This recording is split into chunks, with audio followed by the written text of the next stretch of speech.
Coming up, let's hear from Revision3 CEO Jim Louderback on building your online audience, video distribution, and Revision's work with Discovery Communications. You're watching YBL TV. Video on the internet, getting it distributed. That seems to be key. Marketing it, having good content, but it's distribution that's important. You have, 39 distribution partners with Revision3? Something like that. It's always changing, but here's the way I look at it. Think about your life, okay? How many glowing rectangles do you have in your life?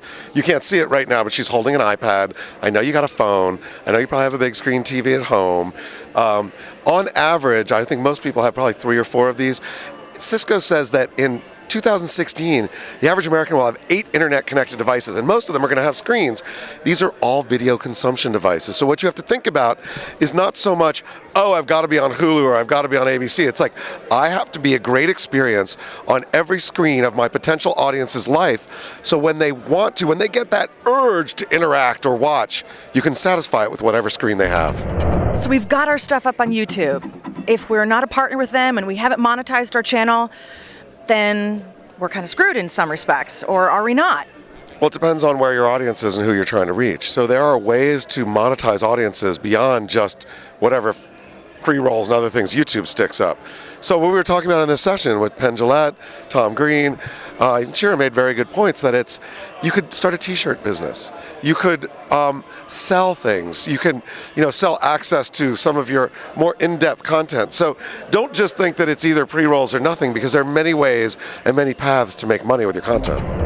Where do you see the future of doing video on the internet with different companies, different individuals, the startups, the wannabes on YouTube? Where do you see all that going? I think it goes to the folks who are real, authentic, and really can reach out and deliver and talk to an audience directly. So it's all about making the barriers go away. If you can create a group of people that want to hang out with you, and they're on one side of the video screen and you're on the other, but you kind of feel like you're all together, that's the path to real success, because once you have that engaged group of people, then you can bring brands into that community, make a ton of money. House of Cards, how has that changed the platform, where we're heading? So I think what House of Cards did is something that we've actually seen for a while, but that concept of binge viewing, of you don't have to put something out and then hope that people wait a week later and a week later and a week later, that in fact people will watch 4, 5, 6, 10 episodes of something all at once. Now we're talking narrative, we're talking scripted. I'm not sure, it might not work on the non-scripted side, but if you're doing scripted, you got to think about, how do I create this experience and tell this story, have it be as long as it needs to be, and yeah, you can cut it up for certain environments, a half hour for television, 3 minutes for YouTube, but in the end, what is your story, and release your whole story all at once. So your background, I understand, computer science? Yeah, I was a math major and a geek, but I ran the radio station in college, so I guess I had a media background as well. I started writing about technology and kind of landed almost by mistake at a magazine writing about technology. So PC Magazine, Tech TV, how have you gone from there to, heading up a complete network? Well, for me, I just keep on doing stuff that's fun, right? So we started up ZDTV, and I was in the magazines, and that was great, and then it wasn't great. A friend of mine was back over at the magazine side, wanted me to come run the websites. That was really fun. Then he said, I want you to run PC Magazine, the magazine. I was like, wow, magazine 10 years later, okay. That was fun till it wasn't fun. And a couple friends of mine who, really dabbling with it and started up Revision3 were like, we want to make it a business, come help us. I'm like, sounds like fun. So to me, just go do what's fun. Have you got a favorite show?